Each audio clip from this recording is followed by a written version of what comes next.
Chapter 17. The being finished speaking, and fixed his looks upon me in the expectation of a reply. But I was bewildered, perplexed, and unable to arrange my ideas sufficiently to understand the full extent of his proposition. He continued, "You must create a female for me, with whom I can live in the interchange of those sympathies necessary for my being. This you alone can do, and I demand it of you as a right which you must not refuse to concede." The latter part of his tale had kindled anew in me the anger that had died away while he narrated his peaceful life among the cottagers, and as he said this, I could no longer suppress the rage that burned within me. "I do refuse it," I replied, "and no torture shall ever extort a consent from me. You may render me the most miserable of men, but you shall never make me base in my own eyes. Shall I create another like yourself, whose joint wickedness might desolate the world?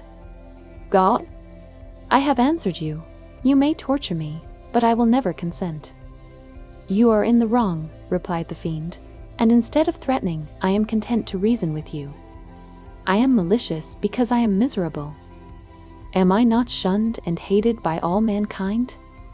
You, my creator, would tear me to pieces and triumph. Remember that, and tell me why I should pity man more than he pities me.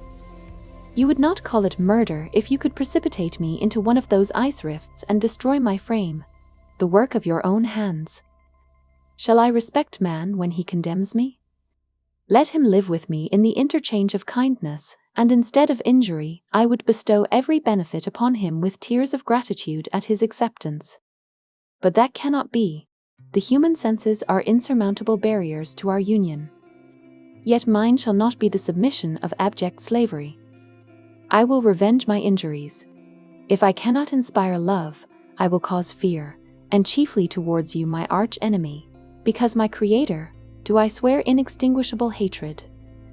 Have a care. I will work at your destruction, nor finish until I desolate your heart, so that you shall curse the hour of your birth." A fiendish rage animated him as he said this. His face was wrinkled into contortions too horrible for human eyes to behold, but presently he calmed himself and proceeded. "I intended to reason. This passion is detrimental to me, for you do not reflect that you are the cause of its excess. If any being felt emotions of benevolence towards me, I should return them 100 and 100-fold. For that one creature's sake I would make peace with the whole kind. But I now indulge in dreams of bliss that cannot be realized. What I ask of you is reasonable and moderate. I demand a creature of another sex, but as hideous as myself. The gratification is small, but it is all that I can receive, and it shall content me. It is true, we shall be monsters, cut off from all the world, but on that account we shall be more attached to one another.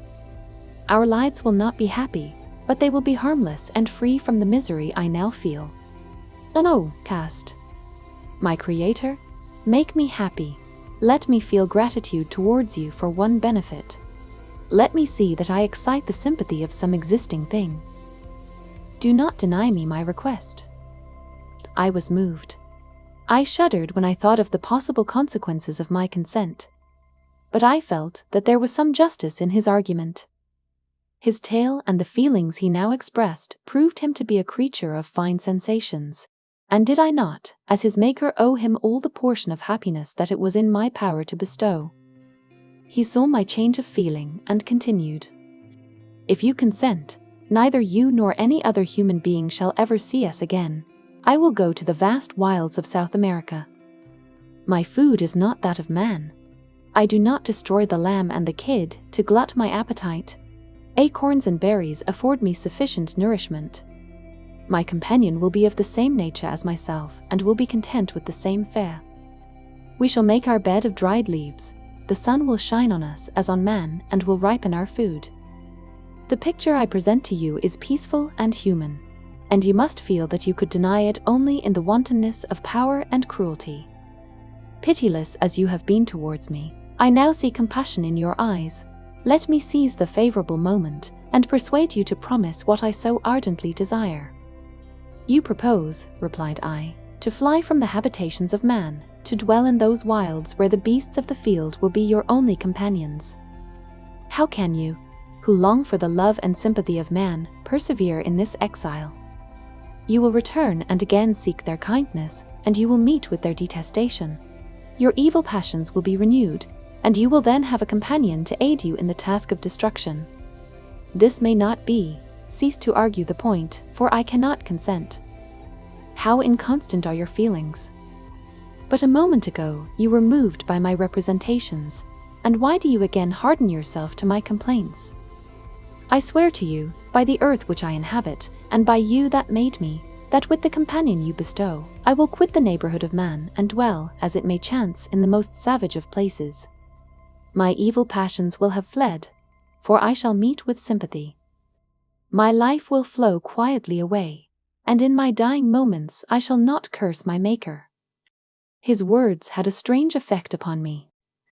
I compassionated him and sometimes felt a wish to console him. But when I looked upon him, when I saw the filthy mass that moved and talked, my heart sickened and my feelings were altered to those of horror and hatred. I tried to stifle these sensations. I thought that as I could not sympathize with him, I had no right to withhold from him the small portion of happiness which was yet in my power to bestow.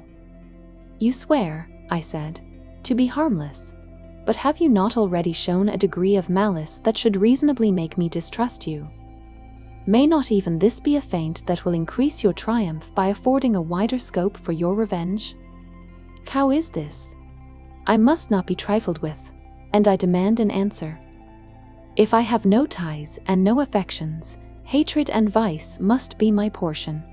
The love of another will destroy the cause of my crimes, and I shall become a thing of whose existence everyone will be ignorant.